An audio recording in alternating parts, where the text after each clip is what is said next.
wabarakatuh. Waalaikumsalam Warahmatullahi wabarakatuh. Perkenalkan, nama saya Anasya Zaratunisa. Di sini saya yang akan memimpin edukasi gizi pada hari ini. Ya, Saya dari program studi gizi Fakultas Ilmu-Ilmu Kesehatan Universitas Muhammadiyah Prof. Dr. Hamka. Sebelumnya, terima kasih kepada ibu-ibu sekalian yang telah meluangkan waktunya untuk bergabung pada kegiatan hari ini. Sebelum kita masuk ke acara inti, saya akan memaparkan terlebih dahulu apa sih tujuan dari kegiatan hari ini. Kegiatan edukasi gizi kali ini akan membahas tentang gizi buruk pada balita yang nantinya ibu-ibu diharapkan setelah mengikuti kegiatan hari ini menjadi lebih tahu dan paham tentang gizi buruk, seperti pengertian dari gizi buruk, faktor penyebab gizi buruk, jenis dan tanda gejala gizi buruk, dampak akibat gizi buruk, serta pencegahan dari gizi buruk. Selanjutnya, kita akan masuk ke pemaparan mengenai tentang gizi buruk. Sebelum lanjut, saya ingin bertanya kepada ibu-ibu sekalian, apa kabar ibu-ibu hari ini? baik. Alhamdulillah. Alhamdulillah, baik. Gimana Ibu dengan keadaan kondisi COVID pada hari ini? Apakah aman di rumah? Apakah ada kendala? Aman. Alhamdulillah, Alhamdulillah. kalau aman. Alhamdulillah. Baik Ibu, sekarang kita lanjut aja ya Bu untuk masuk ke pemaparan mengenai tentang gizi buruk.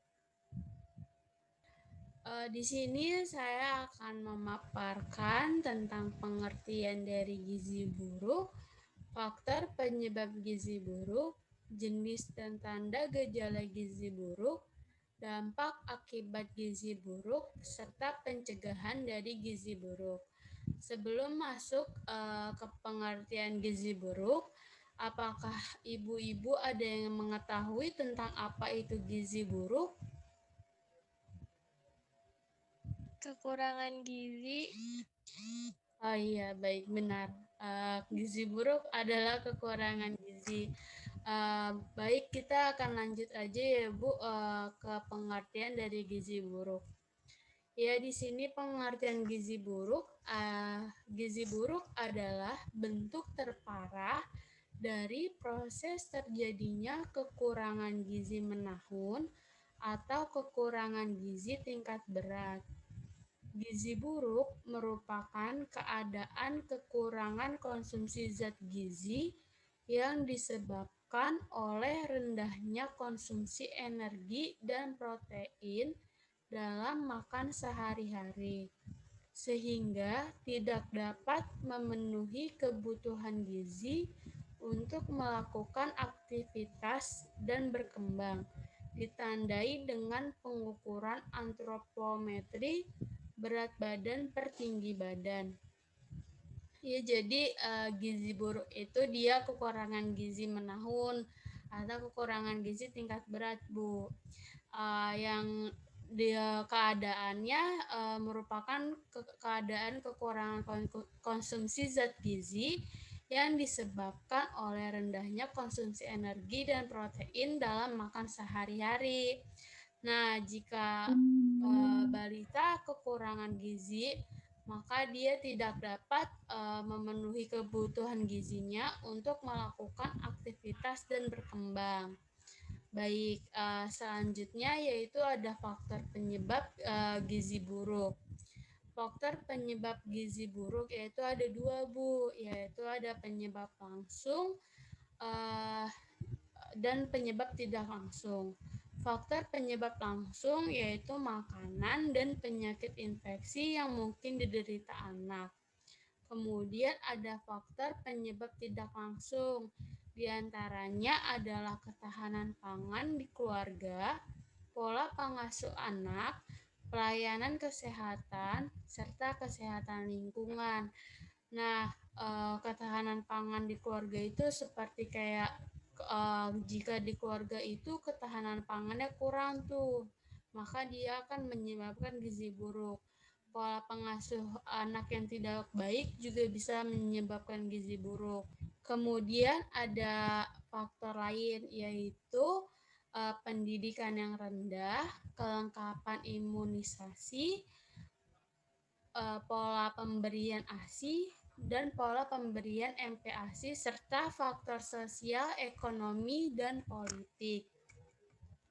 Selanjutnya ada jenis dan tanda gejala dari gizi buruk.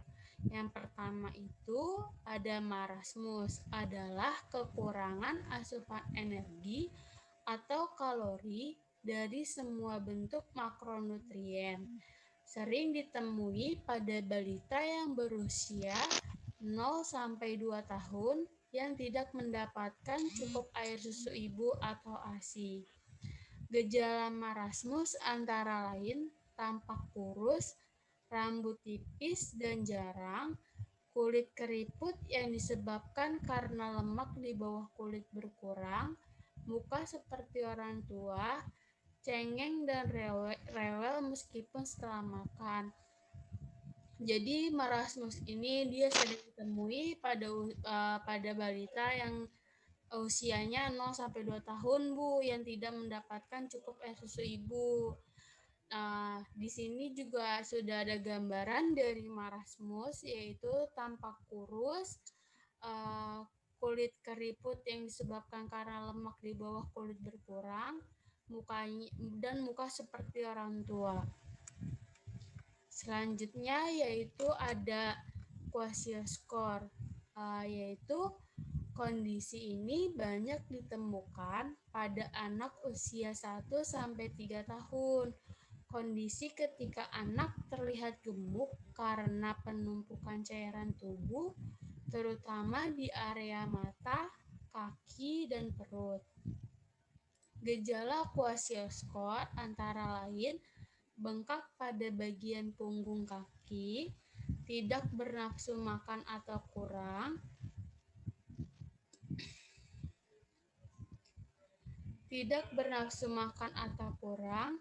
rambutnya menipis seperti berwarna merah rambut jagung dan mudah dicabut tanpa menimbulkan rasa sakit.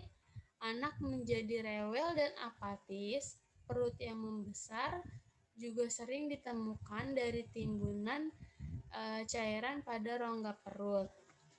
Nah, dari kwashiorkor ini dia itu sering ditemukan pada anak usia 1-3 tahun. Nah, kalau jika marasmus itu dia kan yang kurus. Nah, kalau kwashiorkor ini dia gemuk karena penumpukan cairan tubuh, terutama di area mata, kaki, dan perut. Nah, jika di area punggung kaki itu bila ditekan itu dia akan membekas, menimbulkan seperti lubang. Kemudian ada marasmus kwashiorkor, yaitu memiliki gabungan dari beberapa gejala klinis kwashiorkor dan marasmus, disertai edema yang tidak mencolok. Nah, kemudian ada dampak akibat gizi buruk pada balita nih, Bu, yaitu hilangnya masa hidup sehat pada balita, menghambat pertumbuhan, mengurangi daya tahan tubuh sehingga rentan terhadap penyakit infeksi, mengakibatkan rendahnya tingkat kecerdasan, penurunan kemampuan fisik, gangguan pertumbuhan jasmani dan mental, stunting, kebutaan, serta kematian pada balita. Nah, jadi jika balita mengalami gizi buruk itu, dia akan menghambat pertumbuhannya, Bu, yang seharusnya pertumbuhannya sesuai dengan umurnya, dan ini akan menghambat pertumbuhannya. Kemudian mengakibatkan rendahnya tingkat kecerdasan. Yang tadinya balita seharusnya hidup sehat, jadi hilangnya masa hidup sehat pada balita. Dan juga akan stunting, kebutaan, serta kematian pada balita. Kemudian ada pencegahan gizi buruk pada balita, yaitu dengan cara pemberian makanan seimbang, pemberian ASI eksklusif, pemberian MPASI, pemberian edukasi atau pengetahuan kepada orang tua, selalu memantau tumbuh kembang anak, perilaku ibu dengan melakukan peningkatan pemahaman terkait gizi melalui pendidikan kesehatan. Nah, pemberian makanan seimbang itu jadi harus proteinnya harus seimbang, energinya harus seimbang, lemak dan karbohidratnya juga harus seimbang agar bisa mencukupi gizi dari si balita. Kemudian pemberian ASI eksklusif, pemberian MPASI, dan yang lainnya. Ya, sekian pemaparan materi dari saya. Apakah ada yang ingin bertanya, Bu?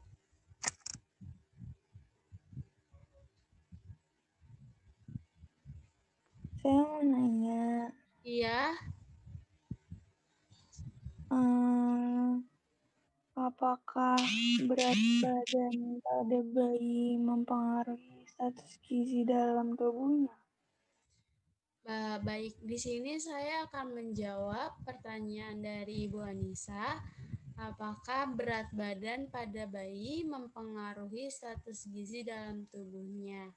Jawabannya iya, benar. Status gizi pada bayi atau balita bisa kita monitoring dari berat badannya dalam konsep KMS, yaitu Kartu Menuju Sehat untuk bayi dan balita.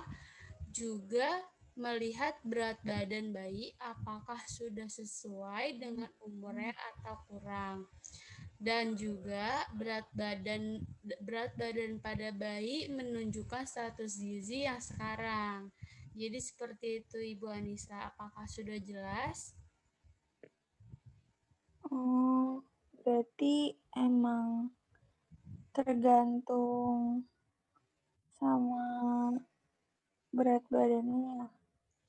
Ya, jadi jika bayi tersebut mencukupi kecukupan gizinya, maka berat badannya pun juga akan mencukupi dengan sesuai umurnya. Jadi seperti itu.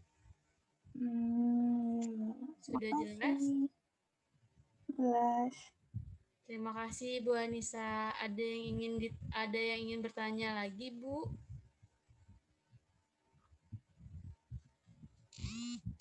Saya mau nanya, Iya, Ibu ingin bertanya apa? Silahkan. coba jelaskan apakah gizi buruk hanya pada balita saja? Baik, terima kasih untuk Ibu Wahyu Eka atas pertanyaannya. Jadi, gizi buruk itu tidak hanya terjadi pada balita saja, tetapi bisa terjadi kepada bayi, anak, remaja, juga ibu hamil. Tetapi tetap saja gizi buruk ini bisa beresiko untuk siapapun. Makanya kita harus menjaga pola makan kita atau anak-anak kita agar tidak terjadi gizi buruk. Jadi seperti itu Ibu Wahyu Eka. Apakah sudah jelas? Iya, sudah jelas. Terima kasih. Baik, terima kasih Bu Wahyu Eka. Apakah ada yang ingin bertanya kembali? Ada. Iya,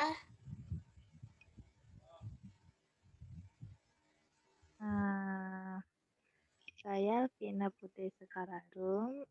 Saya ingin bertanya, eh, apa sih pengaruhnya pola asuh anak terhadap kejadian gizi buruk itu pada anak? Terima kasih untuk Ibu Alvina atas pertanyaannya. Di sini saya akan menjawab pertanyaan dari Ibu Alvina, yaitu pola asuh yang baik akan memberikan kontribusi yang besar pada pertumbuhan dan perkembangan balita, sehingga akan menurunkan angka kejadian gizi buruk apabila pengasuhan anak baik, maka status gizi anak juga akan baik, Bu. Dan anak juga tidak akan kekurangan gizi atau mengalami gizi buruk. Jadi seperti itu Ibu Alvina. Apakah sudah jelas, Bu?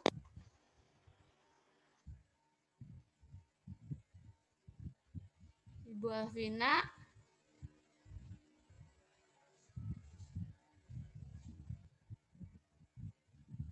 Mungkin sinyal kurang baik di Oh iya, Ibu Ibu Alvinanya Alvina. keluar ya. Oh iya, mungkin sinyal kurang baik. Nah, nanti bisa dilanjut kembali saja. Ya, apakah ada yang ingin bertanya kembali, Bu?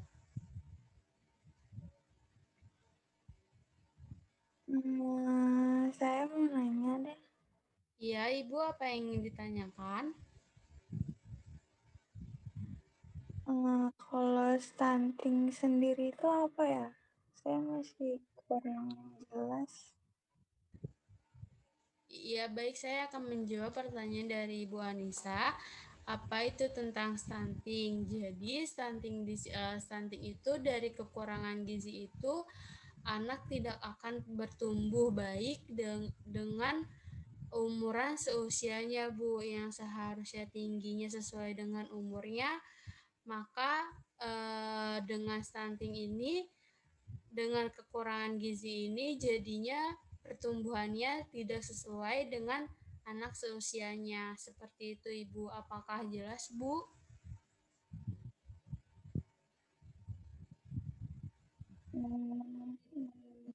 Jelas. Baik, jika jelas. Apakah ada yang ingin bertanya kembali? Saya, Bu, ingin bertanya lagi. Ya, kepada Ibu Wayeka. Bagaimana pendapat dan cara menanggulangi mengenai penderitaan anak gizi buruk di Indonesia? Baik, di sini saya akan menjawab pertanyaan dari Ibu Wahyu Eka.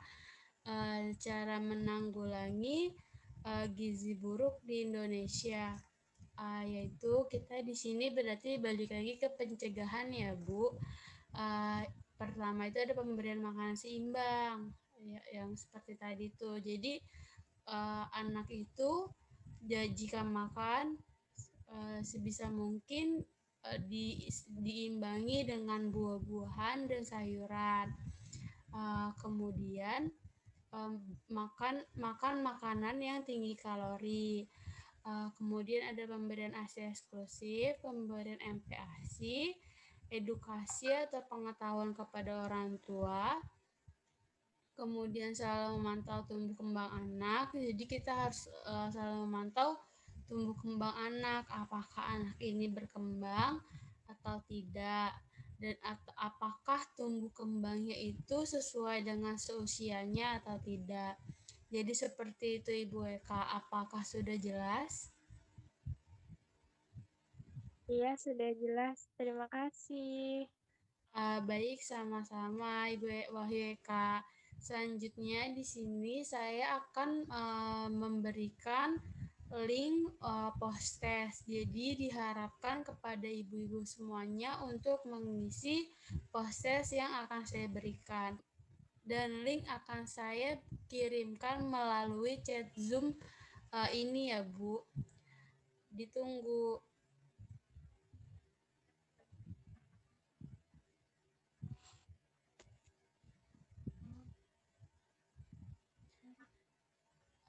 Baik, link sudah saya kirimkan. Diharapkan kepada ibu-ibu semuanya untuk mengisi post-testnya.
Jika sudah diisi, langsung boleh dikirimkan saja ya, Bu.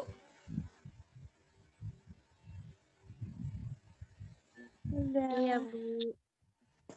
Sudah selesai atau belum, Bu? Sudah. Oh, sudah selesai. Baik, jika ibu-ibu semua sudah mengisi post-testnya, apakah pemaparan materi yang telah saya sampaikan ini sudah jelas, Bu? Sudah. Berarti gizi buruk itu kekurangan gizi ya, Bu? Karena energi dan protein yang berkurang. Ya. Yang kurang. Iya, benar. Dampaknya bisa menyebabkan kebutaan dan stunting ya berarti. Iya, benar. Kalau untuk pencegahannya hanya dengan makan makanan dengan yang gizi seimbang. Iya, pencegahannya salah satunya itu juga pemberian ASI eksklusif, MPASI yang telah tadi saya sampaikan. Seperti itu, Ibu. Apakah semuanya sudah jelas, Bu? Jelas. Baik. Baik, terima kasih untuk ibu-ibu semua yang telah meluangkan waktunya untuk bergabung di Zoom meeting hari ini. Saya ucapkan terima kasih kepada ibu-ibu semuanya. Kurang lebihnya mohon maaf dan semoga materi yang telah saya sampaikan ini bisa bermanfaat dan bisa ibu-ibu sekalian terapkan dengan baik. Kurang lebihnya mohon maaf. Wassalamualaikum warahmatullahi wabarakatuh. Waalaikumsalam warahmatullahi wabarakatuh.